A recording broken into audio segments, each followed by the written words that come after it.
ici avec des sciences phocéens à la bibliothèque de l'Alcazar. Et nous sommes venus voir des chercheurs qui vont présenter ce qu'ils vont faire ce soir.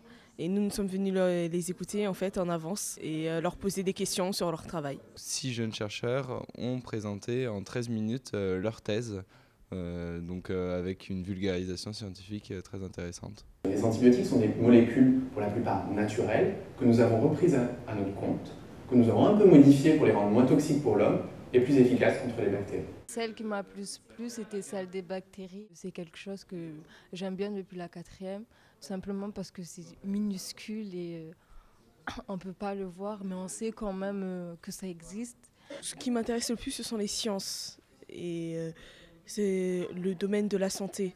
Donc, ce qui a un rapport avec les bactéries, moi, ça m'intéresse beaucoup pour plus tard en fait. Ce qui était très intéressant sur les 6 présentations, c'est qu'elles étaient très diverses d'un point de vue des sciences abordées. On avait des sciences dures avec l'astronomie, la biologie, des sciences humaines avec l'étude des comportements addictifs, des lettres avec la traduction et de l'histoire avec la poterie. Donc c'est vraiment très varié. Les Gaulois faisaient ce qu'on appelle de la céramique non tournée. Donc ils prenaient des longs bouts d'argile qu'ils roulaient comme des serpentins, comme de la pâte à modeler quand vous étiez enfant ou moins enfant d'ailleurs. Et ils les entouraient, réalisant des formes, la forme qu'ils désiraient. Moi j'ai trouvé ça bien parce que nous les jeunes, on n'est pas forcément intéressés par ce genre de choses. Et le fait que ça soit dans un temps réduit et qu'il y ait les choses importantes, moi j'ai trouvé ça super, les 5 présentations qu'on a eues. Si un rayon émis par la galaxie rouge passe à proximité de la galaxie bleue, et bien en fait il va être légèrement dévié par la force de gravité de la galaxie bleue, et ce de manière complètement proportionnelle à la masse totale de la galaxie bleue. Franchement ils m'ont tous plu, mais j'ai vraiment une préférence pour observer l'invisible. Et parce que moi déjà j'avais fait une 6e 3 astronomie et ça m'avait...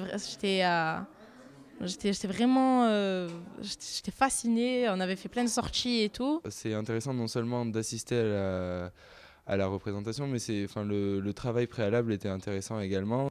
Donc la première séance, on est venu ici à la bibliothèque, des personnes de la bibliothèque nous ont donné un recueil de documents pour nous aider à préparer des questions pour les jeunes chercheurs. Et du coup aujourd'hui ils sont venus assister sur des sujets sur lesquels ils avaient déjà travaillé, sur lesquels ils s'étaient déjà documentés. Et ils ont pu assister à ces présentations des jeunes chercheurs. Et donc du coup c'est intéressant pour l'éveil culturel, l'éveil scientifique. C'était sympa parce qu'on a découvert plusieurs thèses différentes. Parce que les mathématiques aussi, ça ne sert pas que à faire des petits calculs, ça sert aussi à trouver des problèmes. Et ça m'a bien intéressé, parce que j'ai été curieux. Il y avait plein de mystères. Bon, j'espère que ça va ouvrir les yeux aux gens qui ne s'intéressent pas forcément à ce genre de sujet. Et aussi, ça fait de la culture pour nous qui sont... on est lycéens, on est encore en apprentissage. Donc le fait d'apprendre par exemple observer l'invisible, moi je sais que ça pourra m'aider en physique.